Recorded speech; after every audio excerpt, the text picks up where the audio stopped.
Matt, what's wrong with Kenny Wallace? Kenny Wallace subbing for the injured speed car, reporting in he had a vibration.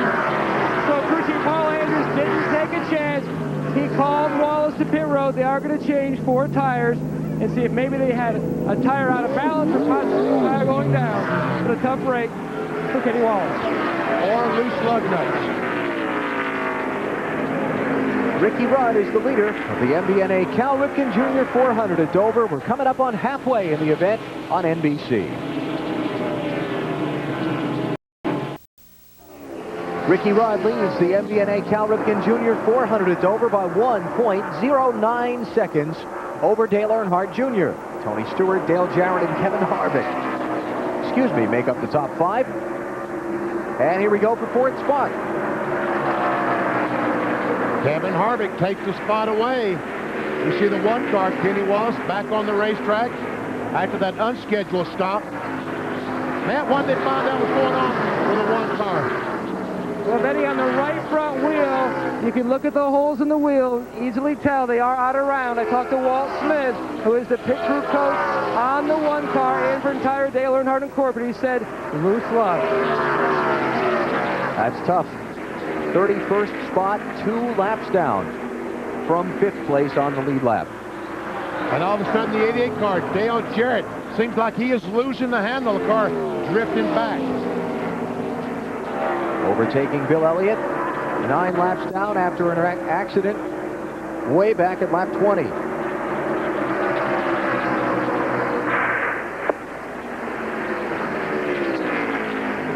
Looking at the interval from Rudd back to Jarrett. Inside, Sterling clear, no pressure. Over 8 seconds. Bob Jeffrey, the new Papa, spotter for Dale Jarrett.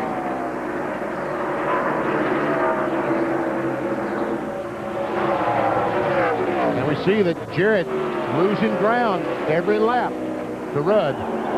He's using a lot of racetrack. If you watch him go in the corner, he is sliding all the way up to the top of the racetrack. It's even worse down here in turns 3 and 4 when he gets there. Really goes high.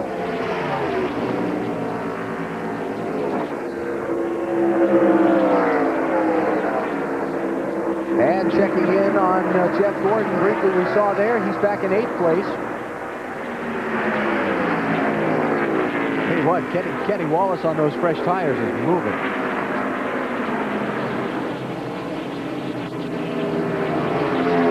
He lost 2 laps. Right. Come down in there, so he's trying to make up as much as he can right now. What he needs is the race to Still stay there, clear. until everybody else has to make a pit stop. Yeah.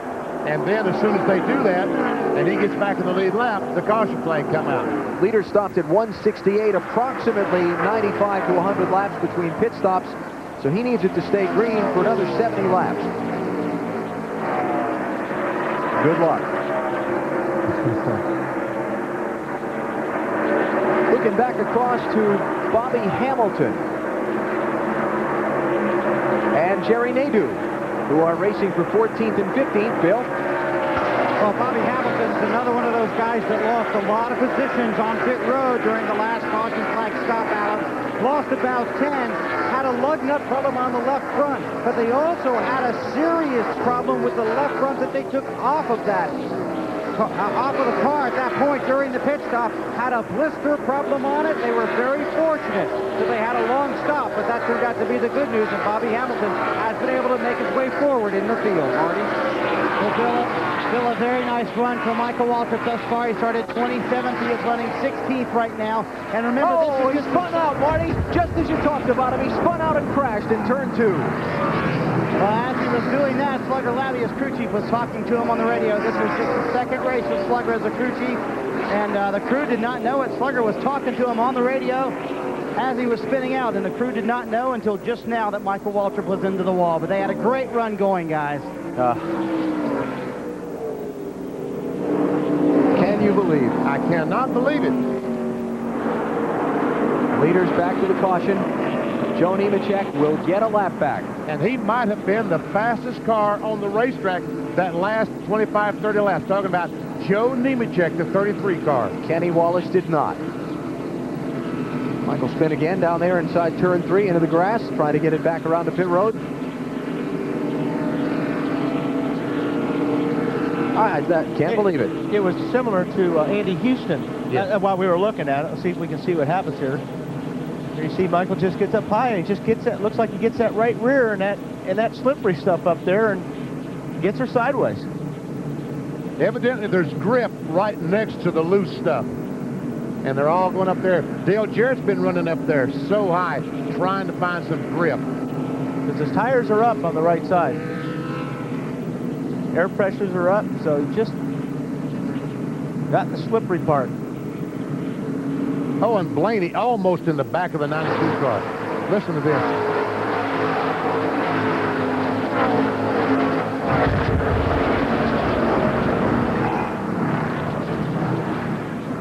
Marty? Sterling Marlin will come down pit road here running 5th. By far, one of the fastest cars on the racetrack that last run. Very impressive. They make one change on the chassis, and that is it. 4 tires and that one adjustment to Bill Weber.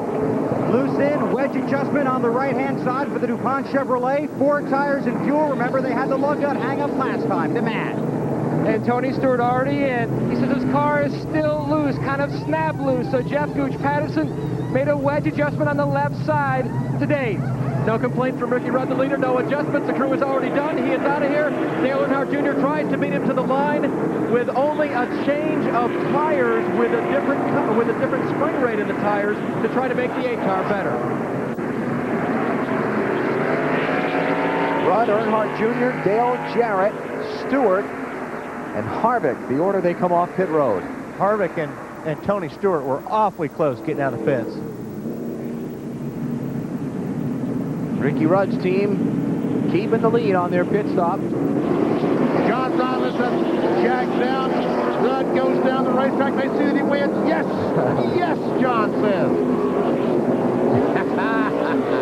Tell me those guys don't get pumped.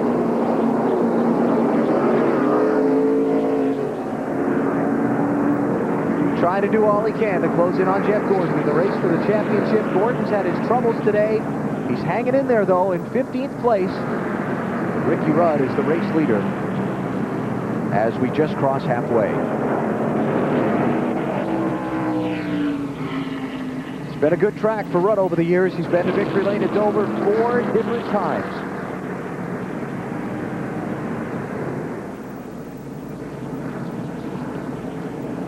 Check our Napa field summary, the way things have gone so far today. Dale Earnhardt Jr. has been the dominant driver. He's led 154 of 202 laps so far.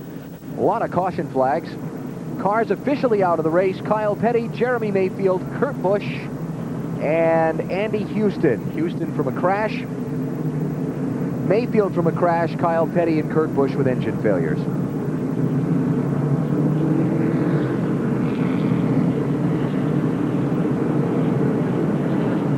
There they are.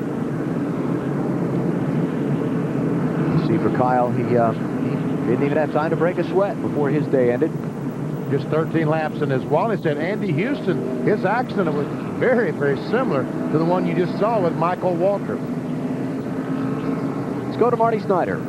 And guys, Michael still sitting in the car. Lots of left side damage. They're going to try and pull it back into the garage. There's a lot of left front suspension damage, broken shock mounts, things like that on Michael Waltrip's car. It will be a long time before they can get back out, if they will be able to at all. Under caution for the 7th time at Dover.